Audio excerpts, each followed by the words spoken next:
In a world filled with franchises that get wrung out until there's nothing left, one franchise continues to accept the mission to not only uphold quality even after 7 films, but increase quality even as itself and its ever fearless star age. Tom Cruise, leading actor of 5 decades turned stuntman turned star producer, has teamed up for the third time in a row with writer-director Christopher McQuarrie, and the two have once again delivered a knockout summer action movie. It may not be the best mission movie. There's no topping the near perfection that was its predecessor, Fallout, but that's not saying much because Mission Impossible Dead Reckoning Part 1 still stands as one of the best action movies of this young decade and a fantastic entry into this franchise.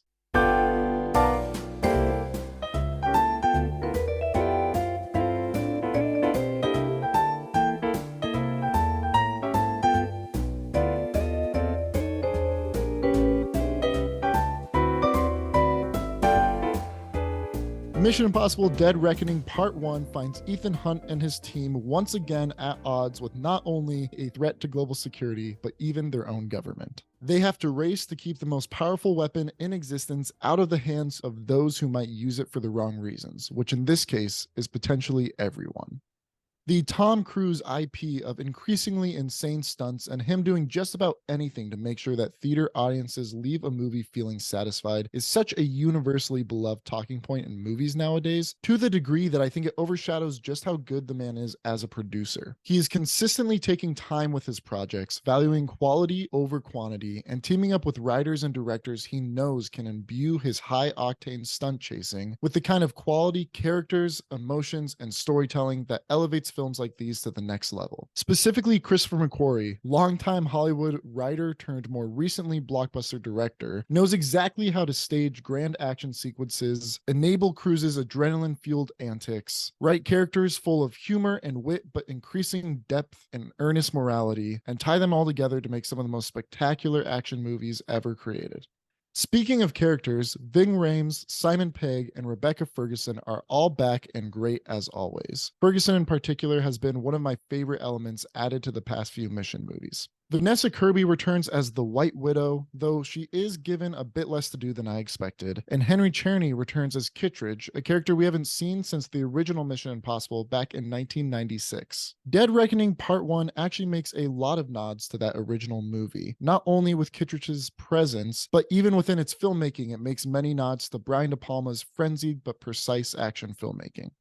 Some newcomer standouts are Pom Klementieff, well known for her role as Mantis in the Guardians of the Galaxy movies. She gets to play a very eccentric but vital character here that was a lot of fun to watch. Also, Hayley Atwell enters the series, and besides immediately showcasing just instant on-screen chemistry with Cruise and the rest of the gang, she also marks a noted change from any other character arc we've seen in the series so far, which I thought was fantastic. I really do just want to emphasize how amazing both of those women are in their performances. Tom Cruise is obviously the star and forever will be in these movies, but in such an action-packed, what could be male-dominated movie, I feel like both of those women really get the chance to shine in their roles. I would even say that the 4 primary female roles within this movie have more unique and interesting purposes and stories within the context of the narrative than any of the newcomer male roles do. I could go on and on about every character in this movie because the cast list is quite lengthy, but it's time we talk about the villain. Without going into spoilers, the villain in this movie is a marked difference from any before it. There's no big bad with their finger on the trigger of a nuclear warhead, but rather a threat that poses to destroy the very way we receive and communicate information. While there have been plenty of movies about rogue AI in the past, this took a very interesting approach to the concept. And in an increasingly information-reliant society, it lands with genuine impact and relevance. There are multiple layers to our villains, as well as many characters who flirt with the line of what is right and wrong, something I personally really enjoy. But I will say that what is ultimately the physical manifestation of our quote bad guy, someone for our heroes to physically fight, was a slight letdown for me as a character. On a technical level, this film is still top form. McQuarrie made the switch to digital cameras this time around, and it shows, pulling much tighter and more complicated shots much more often. While this isn't my favorite style, it adds to the fun and fast-paced nature of the film, and McQuarrie still knows just when to pull back and stage a massive set piece in a way that lets the brilliant action do the talking. Lorne Balfe returns once again as composer and proves just how talented he is at reinventing the wheel. 3 movies in a row now, he's made the same central score feel wholly unique and specific to its film.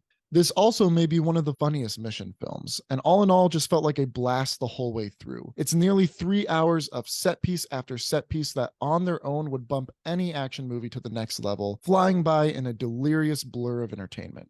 It hasn't been a well-kept secret over the years that I adore this franchise. I love these films' abilities to showcase the best of action, fun, and thrills, to walk them hand in hand with great writing, earnest themes of morality, and genuine emotion, always leading us towards unashamedly triumphant conclusions. The allure of Tom Cruise and McQuarrie continuing to up the game of what action epics can be is what continues to draw audiences to this franchise time and time again. But the dedication to making this entertainment that delivers at every level an audience wants, the promise of quality that audiences crave in this era of cookie-cutter blockbusters, is what brings people back to it after almost 30 years. I'm happy to report that Mission Impossible: Dead Reckoning Part 1 is yet another mission accomplished.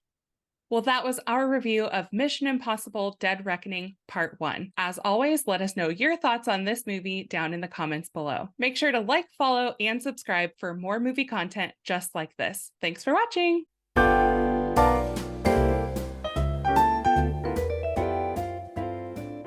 Should I wave?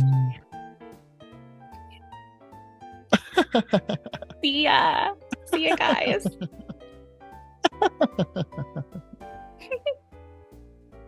Okay. Oh, great.